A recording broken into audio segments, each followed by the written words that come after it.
બોલો કૃષ્ણ કનૈયા લાલ કી જય।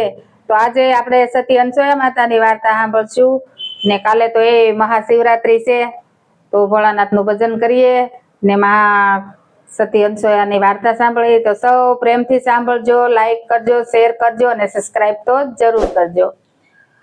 સતી અનસૂયા માતા હતા અને ઋષિ હતા, બંને પ્રેમથી એનું જીવન વિતાવે છે, ભક્તિ કરે છે ને સતી અનસૂયા માતા તો સતી હતા, પતિવ્રતા વાળા હતા ને રોજ પ્રભુની ભક્તિ કરે છે, મહાદેવની ભક્તિ કરે છે।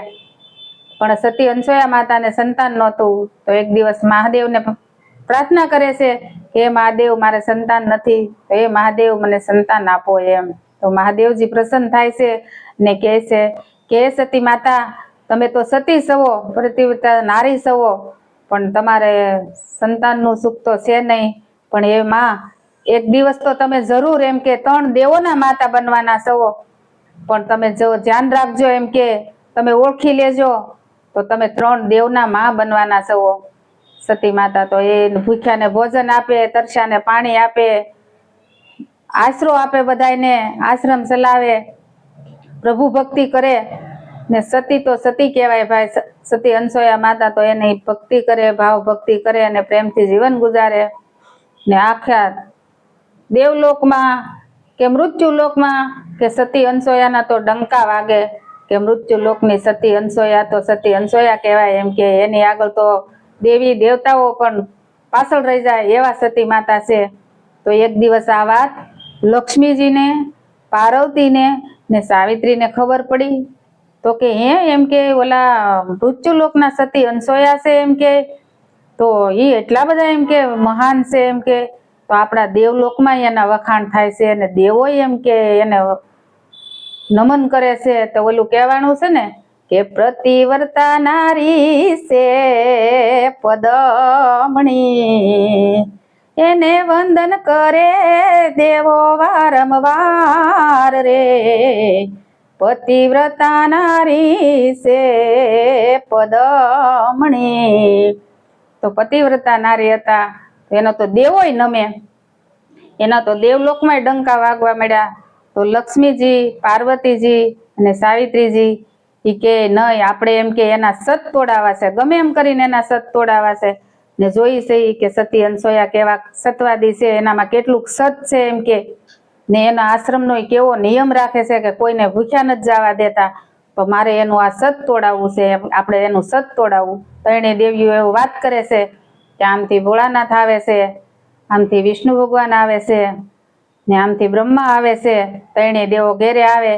આ તો લક્ષ્મીજી, પાર્વતીજી અને સાવિત્રી ત્રણેય દેવોને કહે છે નહીં તમે ગમે એમ કરો એમ કે મૃત્યુલોકની સતી અનસૂયા એ કે અમારા કરતાંય વખાણાય છે એમ કે, તો એ વાતો વળી મૃત્યુલોકના કેવા સતી અનસૂયા છે એમ કે, તો એના અમારે તપ તોડાવા છે ને એના સત તોડાવા છે। તો ત્રણેય દેવો કહે છે કે સતી કે દેવીઓ તમે રહેવા દો એમ કે તમે નહીં સતીને એમ કે પોગી શકો કે તમે એની હારે હારી જાઓ એમ કે, તો કે નહીં અમે તો દેવીઓ છીએ એમ કે, તમે કઈ એમ કરો ને તમે જાવ એમ કે મૃત્યુલોકમાં। ને ત્રણેય દેવોને તો ભાઈ તૈયાર ટોળી કરી કે વિષ્ણુએ ભગવાને તો એને કેસરિયા વાઘા પહેર્યા, બ્રહ્માજીએ તો કમંડળ હાથમાં લીધા અને ભોળાનાથે તો એ જટા સોકટી મૂકી ને ત્રણેય જોગીની ટોળી તૈયાર થઈ સાધુના વેશમાં સતી અનસૂયા માતાને આશ્રમે આવે છે।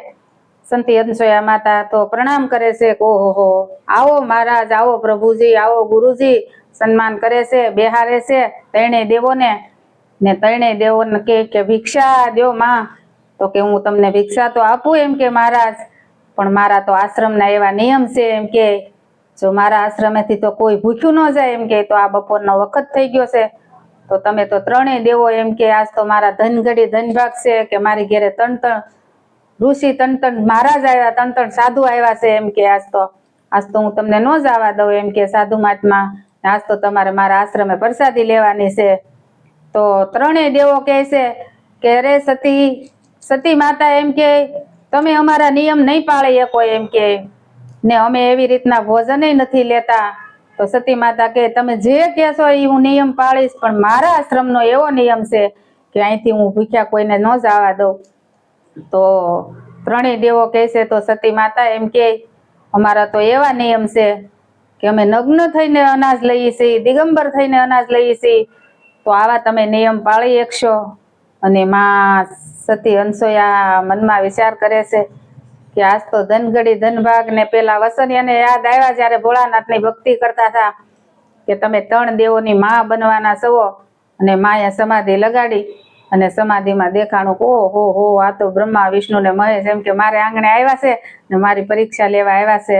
અરે એમ કે એમાં હું એમ કે કાંઈ વાંધો નહીં, નગ્ન થઈને પણ તમે અનાજ લેવો. માં તો શ્રદ્ધા કુંડમાં ગયા અને જારી ભરીને લાવ્યા જળની અને સત નામ બોલી અને સતની અંજળી 3 દેવ ઉપર ચાટી અને એને 6 મહિનાના બાળ બની ગયા 3 દેવો તો. અને માં તો રાજી થઈ ગયા કે એને યાદ આવી ગયા વસન કે મને ભગવાને વસન આપ્યું હતું 3 દેવોની માં બનવાની છો. આજ તો મારા ખોળામાં 3 પુત્ર રમે છે. માં તો એને હિસકા બંધાવ્યા, માં તો એને હાલરડા ગાય છે, બાળને ને નવરાવે છે, થાનપાન કરાવે છે, એને ગુગવાટા કરતા 3 તો પાંગણામાં બાળકો ઝૂલે છે. માં તો એ નરકનો કોઈ પાર નથી.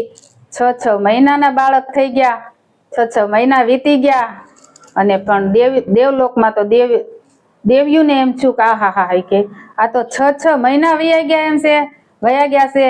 કોઈ દેવો એમ કે મૃત્યુ લોકમાં ગયા છે 3 દેવ, પણ કાંઈ સમાચાર નથી, કાંઈ વાવડ નથી, શું થયું છે? 3 દેવી તો મનમાં મૂંઝાય છે અને બેઠા છે. ત્યાં તો આમથી નારાયણ કરતા કરતા નારદ આવ્યા અને નારદજી 3 દેવ્યુંને કહે છે કે અરે સતી માતા, 3 દેવ્યું કેમ તમે ઉદાસ દેખાવ છો? એમ કે કેમ તમે નિમાણા બેઠા છો?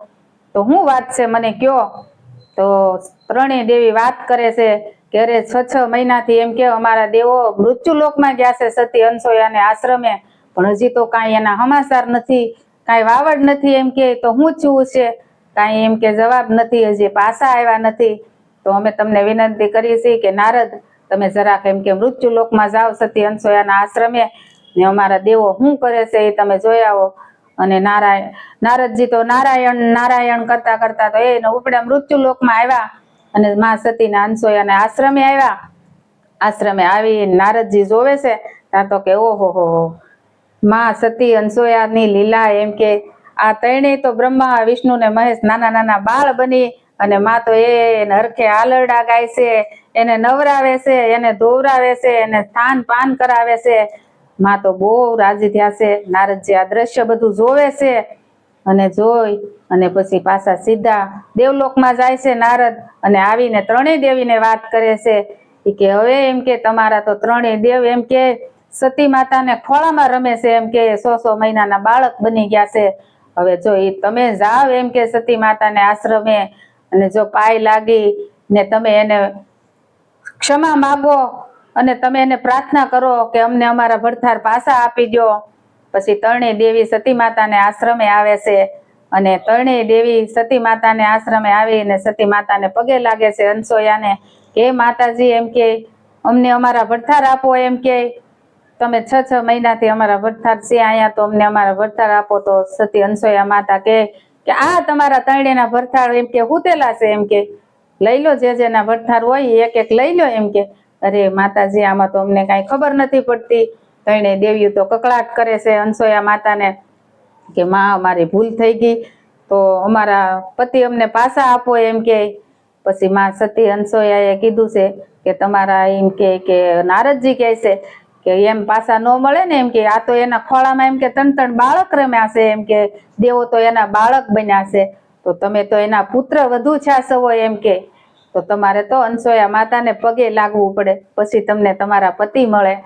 પછી 3 દેવી ભાઈ સતીને પગે લાગે અને 3 દેવીને પોતપોતાના ભડથારને સતી અનસૂયા કહે છે કે ઉભા રહ્યો. એમ કે આગળ કળજુગ આવે છે તો મારી નિશાની તો સતી અનસૂયાને આશ્રમે ભગવાન આવ્યા હતા, બાળક બનીને મેં રમાડ્યા હતા, તો એની તો મારે નિશાની જોઈ. પછી એના તો ગુરુ બ્રહ્મા વિષ્ણુ ને મહેશના 3 મુખ બનાવ્યા છે અને ત્યારથી ગુરુ દત્તાત્રેયની સ્થાપના ગિરનાર પર કરાવી છે. અને ત્યારથી અનસૂયા માતાને આજે પણ અખંડ જોત ચલે છે ગુરુ દત્તાત્રેયની. અને અનસૂયા માતાના 3 બાળક ગણાણા છે પછી તો તરણી દેવી એને પગે લાગે છે કે માં અમારી ભૂલ થઈ ગઈ, હવે અમને ખબર પડી કે આ તો દેવી કરતાંય પણ સતીના વ્રત અને તપથી જો સતી જે ધારી શકે એ કરી શકે. તો અનસોયા માતાની આવી ભક્તિ હતી અને અનસોયા માતાને પુત્ર નહોતા પણ 3 દેવોની માં બન્યા અને ત્યારથી ગુરુ દત્તાત્રેયના સ્થાપના કરી છે. તો મારી વાર્તા સારી લાગી હોય તો પ્રેમથી સાંભળજો, લાઈક કરજો, શેર કરજો અને સબસ્ક્રાઈબ જરૂર કરજો. જય શ્રી કૃષ્ણ.